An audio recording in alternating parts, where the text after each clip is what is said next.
So Opo. did you speak to the Presidential Security Command about the threat on the President? Your Honor, in terms of correspondence between the Presidential Security Command at yung NBI, ang makakasagot po niyan yung director. Kasi hindi ko alam kung may usapan po sila.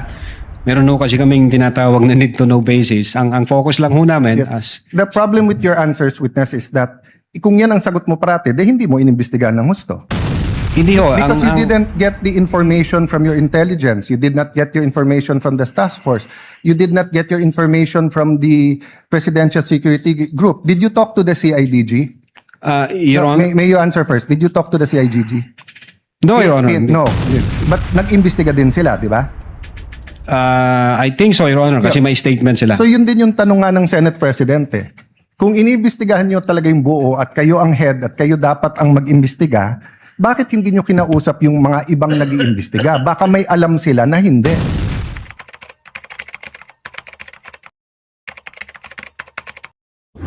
Ito ang balitang dapat malaman ng taong bayan na tila pilit tinatago at pilit ayaw umanong ipalabas ng mga bayarang media sa publiko. Sadyang tunay talaga na ang lahat ay may hangganan at kahit kailan ay hindi mananaig ang kasamaan laban sa katotohanan. Pero bago tayo magpatuloy, kung bago ka pa lang sa aking channel ay huwag mo nang kalimutang mag-like, comment at mag-subscribe para lagi kang updated sa mga susunod nating video. Kaya naman para sa buong detalye pa ng balita, narito't panoorin natin ang full video.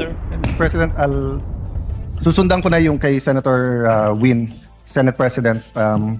No, Yes po, Your Honor. yeah. Good afternoon, Mr. Witness. So, dediretsuin ko na, no? So, what we're trying to figure out here kasi is, are you really investigating whether may threat kay VP Sara and whether she threatened the individuals mentioned, including the President? Or are you only investigating the video and finding kung meron siyang crime? So, I asked Agent John Mark Kalilum, hindi daw niya kinausap ang sabi ko PSG, pero PSC na sila ngayon, di ba? Presidential Security Command. So Opo. did you speak to the Presidential Security Command about the threat on the President? Your Honor, in terms of correspondence between the Presidential Security Command at yung NBI, ang makakasagot po niyan yung director. Kasi hindi ko alam kung may usapan po sila. Meron po kasi kaming tinatawag na need to know basis. Ang focus lang po namin as... The problem with your answers, witness, is that kung yan ang sagot mo parati, hindi mo inimbestigahan ng husto. Hindi ho. Because you didn't get the information from your intelligence. You did not get your information from the task force. You did not get your information from the Presidential Security Group. Did you talk to the CIDG? Your No, Honor... may you answer first. Did you talk to the CIDG? No, Your Honor. No. Hindi. But nag-imbestiga din sila, di ba? I think so, Your Honor, kasi Yes. may statement sila. So yun din yung tanong nga ng Senate President eh. Kung iniimbestigahan nyo talaga yung buo at kayo ang head at kayo dapat ang mag-imbestiga, bakit hindi nyo kinausap yung mga ibang nag-iimbestiga? Baka may alam sila na hindi. Yung usapan po na yan, it's a matter of intelligence. Hindi ko alam kung may usapan sila o kung wala silang usapan with the director and with the intelligence service, Your Honor. Yeah, I'll take that answer, but I think at least alam nyo yung nasa isip namin and what we want clarified. Secondly, sir, all of you, yung apat, you signed the February 10, February 2025 NBI Affidavit of Investigation. Tama po ba, di ba? Yes, Your Honor, our affidavit of Tapos investigation. kasama dito yung verification nyo, basically saying that based on the records, tama tong lahat, no? Verification ng ano po, Your Honor? Sa dulo, nag-sign kayo ng verification. Verification of non-forum shopping, Your Honor? Yes. And Opo. that, aside from non-foreign shopping, give me some latitude because to explain the question. We read and understood its contents and the allegations therein are true based on authentic records. Yes, Your Honor. Yeah. So may mali ba dito? Factually, wala. Na-review mo naman to, no? May konting typo dyan, which is Hindi normal typo, naman po, Your Honor. factual. Insofar as I'm concerned, Sino lahat po ba yun- nag-prepare? ang team po namin with the... Tapos pinapirma sa inyo?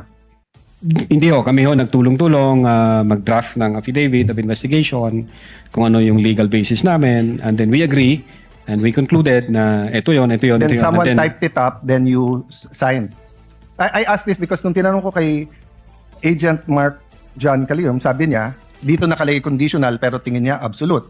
You answered the same thing, it's absolute, pero dito nakalagay conditional. The utterances itself, Your Honor, is what we called event-based condition, ang classification namin. Okay. Yun so- yung utterances, Your Honor. I'll take that answer. I think mas factual yun. But sa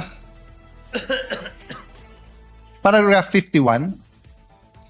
Was VP Duterte ever Secretary of the Department of Justice?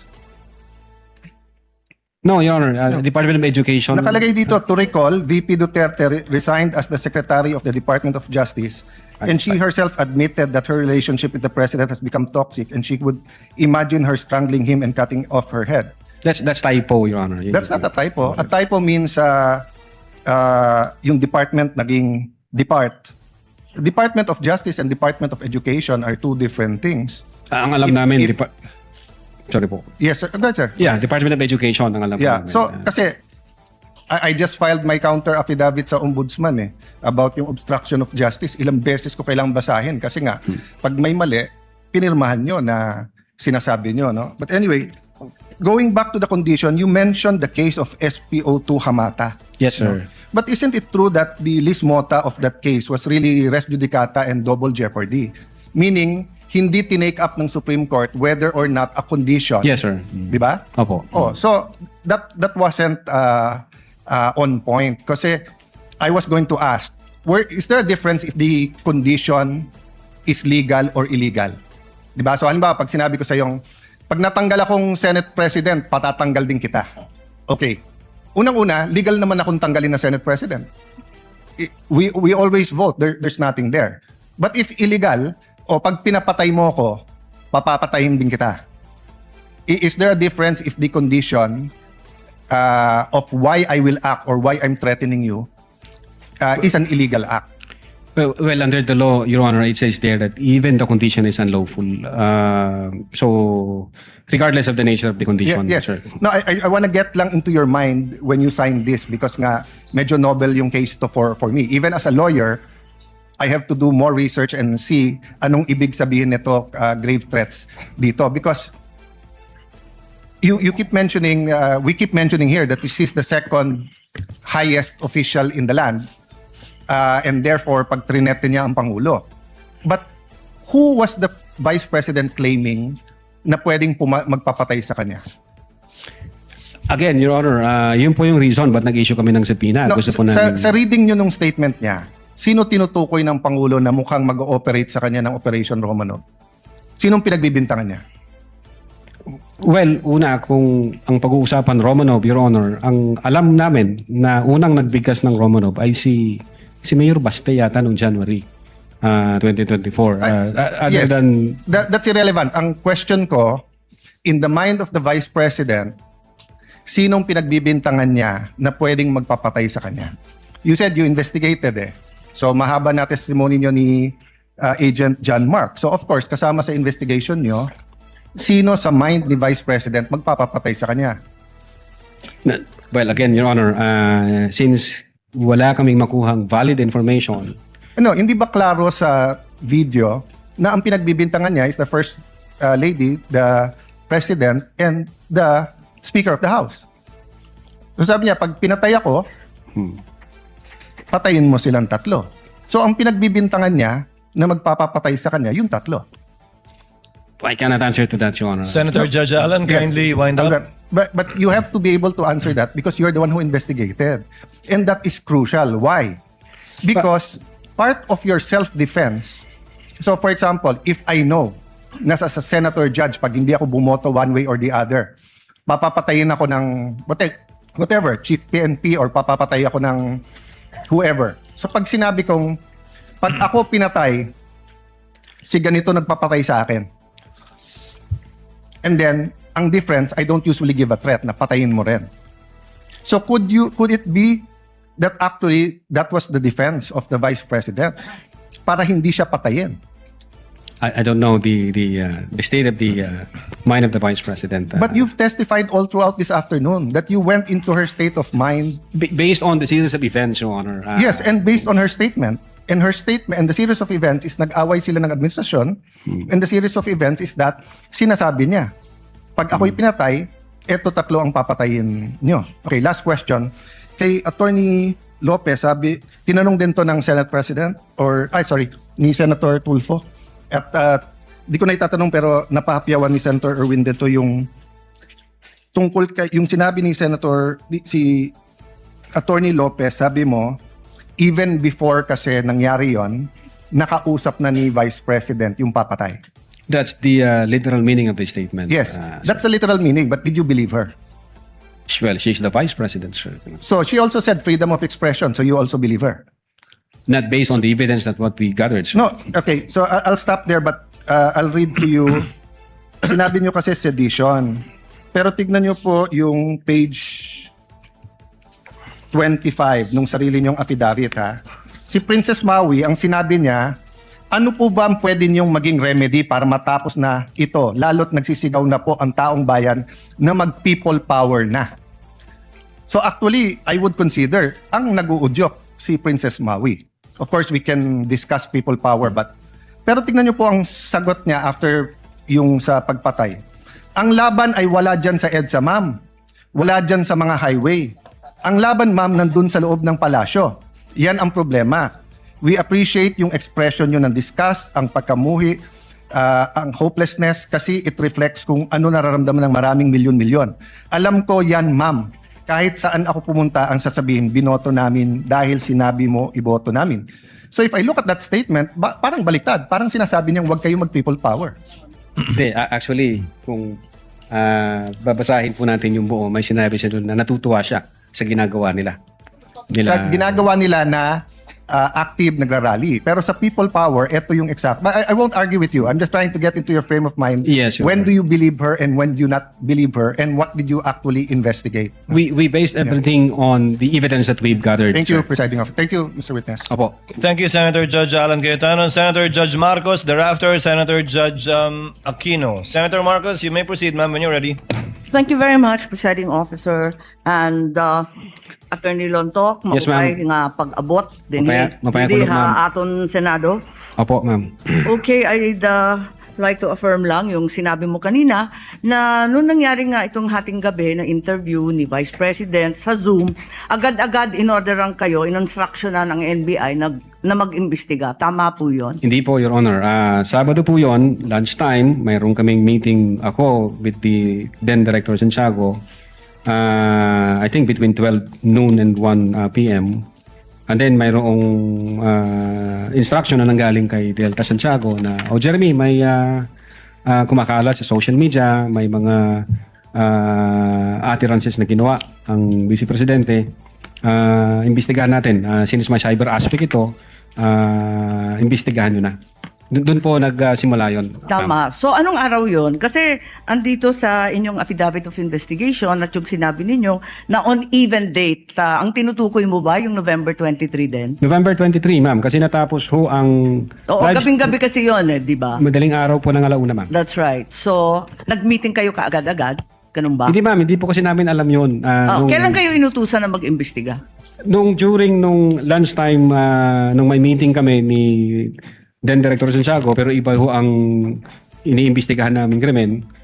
Kailan kayo sinabihan ng DOJ na mag-imbestiga? Anong araw That po? same day, ma'am. Kaya nga, after- November 23. November pa rin. 23. Oo, pareho lang. Yun ang sinabi ninyo kanina nung tinatanong kayo ng counsel ng prosecution. Yan din ang nakasaad. On even date ang nakasabi sa inyong Opo. affidavit. Yes, ma'am. Okay. So, nag-umpisa na kayo. Kwento nga ninyo, 4-phase yung investigasyon. Nag-umpisa sa identification. Nagbigay kayo ng hash value. Nag-preserve kayo ng data. Pagkatapos nag-research kayo.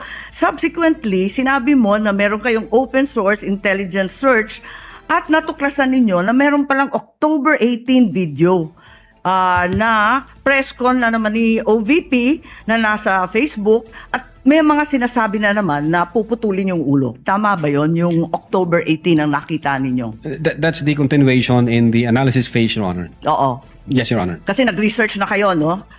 Bilang fourth phase nga ng inyong investigasyon. Tama po ba? Hindi po, Your Honor. Yun yung third phase ho, yung analysis and attribution. Sa analysis pa at attribution. So third phase. Pero bandang huli na. Ang pinagtatakahan ko, kung inutusan kayo ng November 23 na magkaroon ng investigasyon, bakit napakaaga? November 6, 2024, a subpoena was issued to ABS-CBN requiring them to submit an authenticated copy of the video pertaining to the 18 October press con. Nandito to sa affidavit ninyo, nasa page 8, number 14. Kung inutusan kayo noong November 23, ang ibig ba sabihin, November 6 pa lang, minamanmanan na si Vice President? Iniimbestigahan na siya bago pa yung Zoom conference sa Kongreso? No, Your Honor. I believe that's a typo yung date. Sorry? Kasi that's a typo, Your Honor, yung date. Kasi makikita doon yung date noong appearance ng taga-ABS-CBN, which is consistent ho siya doon sa ibang initial Kailan ng ba yung subpoena. appearance? Kasi hindi ko nasusundan yung timeline ninyo eh.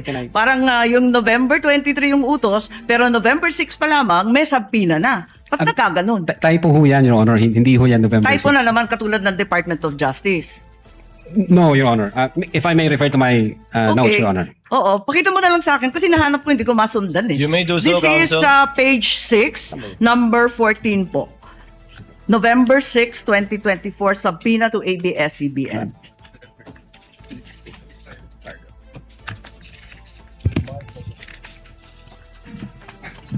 Yung subpoena mismo. The subpoena itself. The subpoena itself.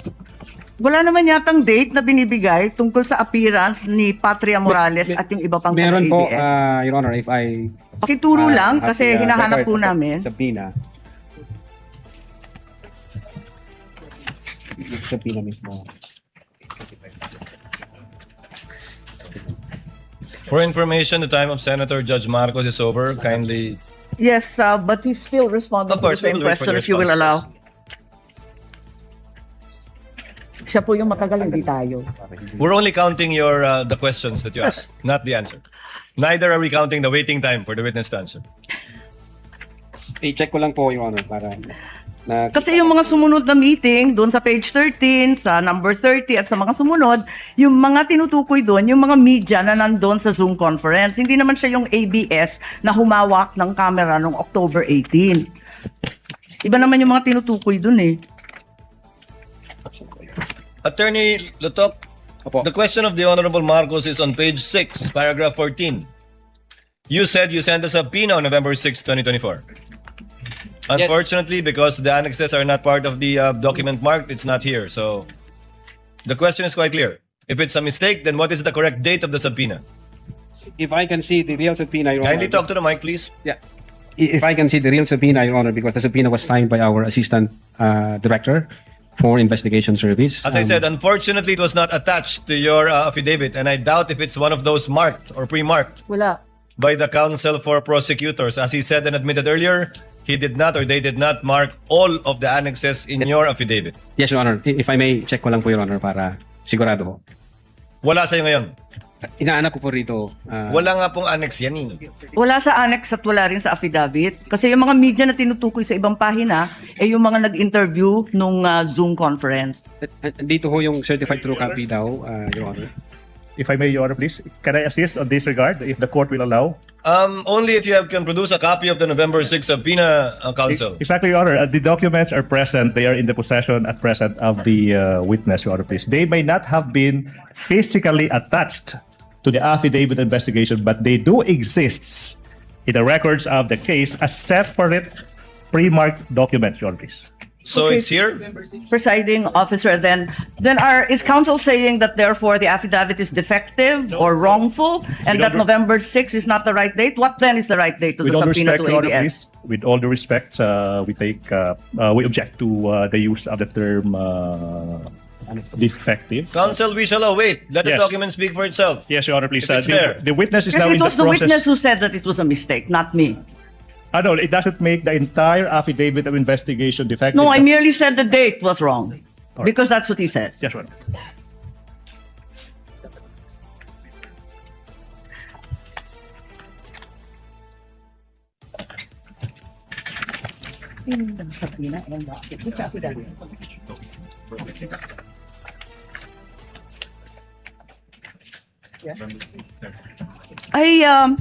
It's just been brought to my attention that, in fact, presiding officer, 2 documents were issued on November 6. Not only the subpoena to ABS-CBN, but further the affidavit of investigation regarding the October 18 press con.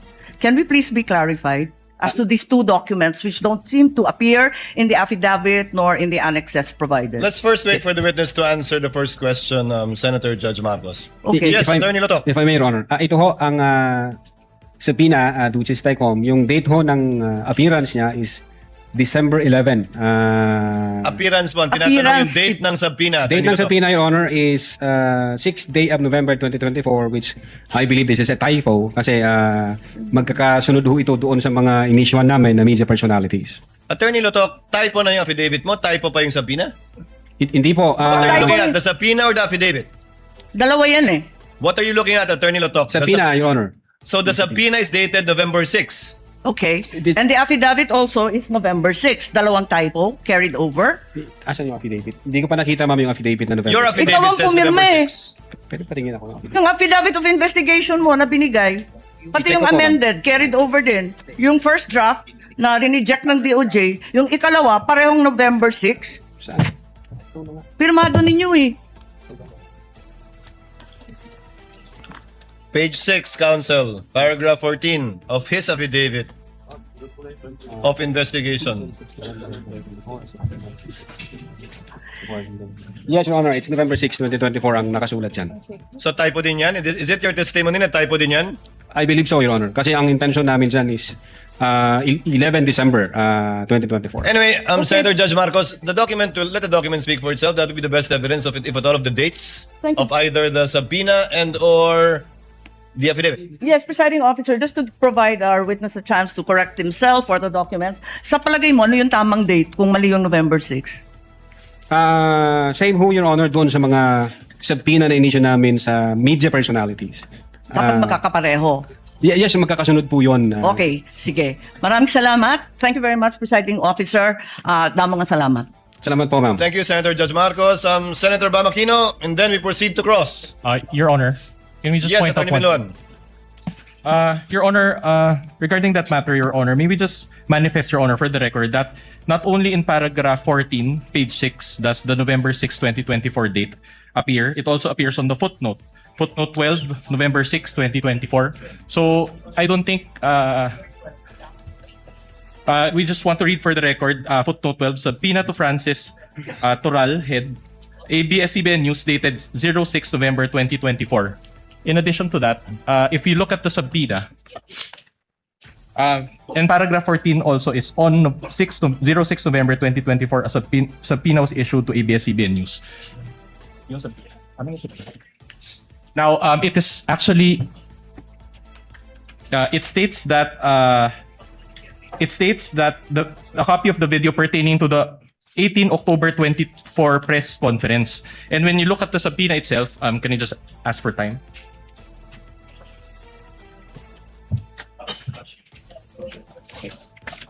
The subpoena, if you look at the subpoena, there's an attachment, and the photo there contained therein actually pertains to the 18 October 2024 press briefing. So in other words, Your Honor, this is a substantive, this is not a mere typography. Objection, Your Honor.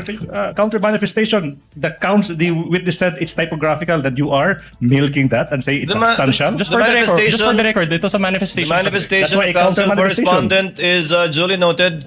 Insofar as the counter manifestation of the counsel for prosecution, the witness already answered. That is a typographical Thank you so much. error from his point of view. Senator Judge Bamakino, Yes, then we ma- proceed to cross. Kaya naman anong masasabi mo sa balitang ito? Kung mayroon kang hinaing at komento ay mag-comment ka lamang sa ibaba ng videong ito. Maraming salamat.